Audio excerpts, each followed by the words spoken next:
আসসালামু আলাইকুম নমস্কাৰ hello' guys welcome back to my YouTube channel technical Hanif ভাই।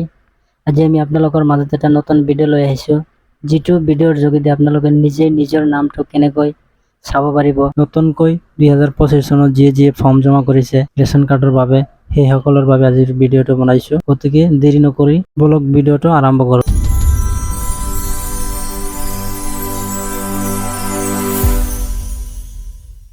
প্ৰথমে আমি আমাৰ ল্যাপটপৰ ক্ৰম ব্ৰাউজাৰটো ওপেন কৰি ইয়াত RCM বুলি সাৰ্চ কৰিম।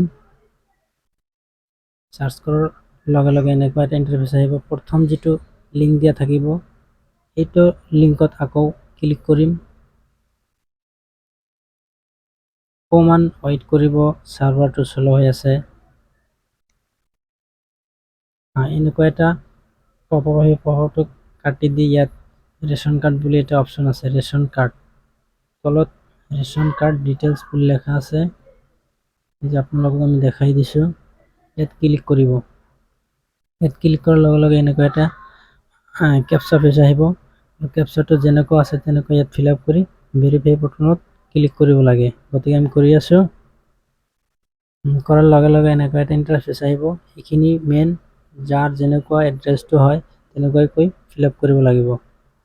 তো আমি আমাৰ মতে ফিল আপ কৰি আছোঁ, আপোনালোকে চাওক আৰু ভিডিঅ'টো স্কিপ নকৰিব, স্কিপ কৰিলে বুজি নাপাব। আমি ডিষ্ট্ৰিক্টটো সিলেক্ট কৰিলোঁ। এতিয়া DFSO যেটো আমাৰ ধুবুৰী হয়, আমি এটা ধুবুৰী সিলেক্ট কৰি আছোঁ।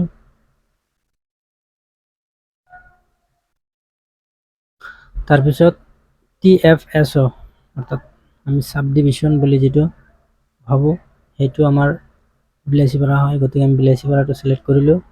আপোনালোকে নিজৰ যেটো পৰে সেইটো সিলেক্ট কৰি ল'ব। বিলাসীপাৰা সিলেক্ট কৰিলোঁ। এতিয়া আহিল মেইন যেটো দোকানৰ অধীনত আপোনালোকে ফৰ্মখন ফিল আপ কৰি জমা দিছে, এই দোকানখন সিলেক্ট কৰিব লাগে। গতিকে আমি আমাৰ দোকানখন যেটো দোকানত আমি ফৰ্মখন জমা দিছিলোঁ সেইখন আমি চাম। গতিকে এইটো দোকান আমি সিলেক্ট কৰিম।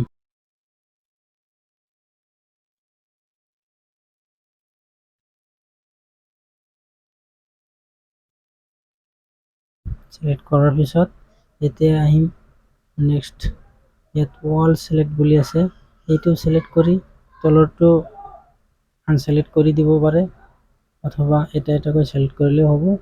খালি অকল নিচৰ তলৰটো সিলেক্ট নকৰিলেই হ'ল। আমি ওয়াল সিলেক্ট কৰি তলৰটো ৰিমুভ কৰিলোঁ। এতিয়া স্ট্যাটাসত আমি ওয়াল সিলেক্ট কৰি ডিলিট বুলি যেটো অপশ্যন আছে এইটো আনসিলেক্ট কৰি দিম।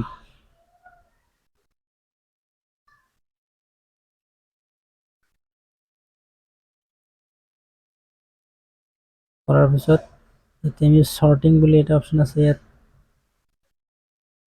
সৰ্টিং বুলি এটা অপশ্যন আছে, ইয়াত ক্লিক কৰি আমি ration card wise member wise ওপৰত যেটো অপশ্যন আছে এইটোৱে সিলেক্ট কৰিম।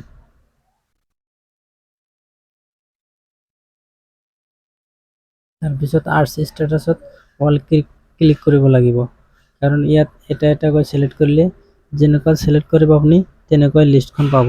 Valid Aadhaar number, invalid Aadhaar number, at least one valid Aadhaar in RC, not even single Aadhaar in RC, এইসকল এটাও সিলেক্ট নকৰি আপুনি ডাইৰেক্ট ওয়াল সিলেক্ট কৰি দিব বুলি কৈছে।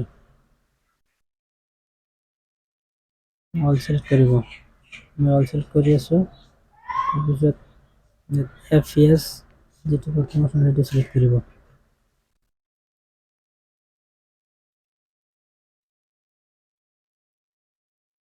এখানে সিলেক্ট কৰাৰ পিছত আপনি ইয়াত দেখা পাব ভিউ ৰিপৰ্ট বুলি এটা অপশ্যন আছে, ইয়াত ক্লিক কৰি দিব। যেনেকুৱা মই দি আছোঁ। সিলেক্ট কৰাৰ লগে লগে আপোনালোকে দেখা পাব গোটেইখিনি লিষ্ট ইয়াত আহি যাব। আপোনালোকে স্ক্ৰল কৰি একেবাৰে তলত চাব আপোনাৰ নামটো ইয়াত আছে নে নাই। আৰু বিশেষকৈ আপোনালোকে ইয়াত যদি দেখা নাপায় এইটো বক্স, যেটো বক্স আমি দেখাই দিছোঁ, এইটো বক্সত ডেট থাকিব ডেট অনুযায়ী আপোনালোকে ভাবিব পাৰিব যে ৰেচন কাৰ্ডৰ কাম হৈছে নে নাই। ইয়াত 2024 পৰ্যন্ত আপডেট হৈছে, পিছত আপডেট হোৱা নাই, গতিকে এতিয়া আৰু কোনো কাম হোৱা নাই। যদি হয় পৰৱৰ্তী টাইম আপোনালোকে যেনেকৈ দেখালোঁ এনেকৈ চেক কৰিব পাৰিব। Thank U for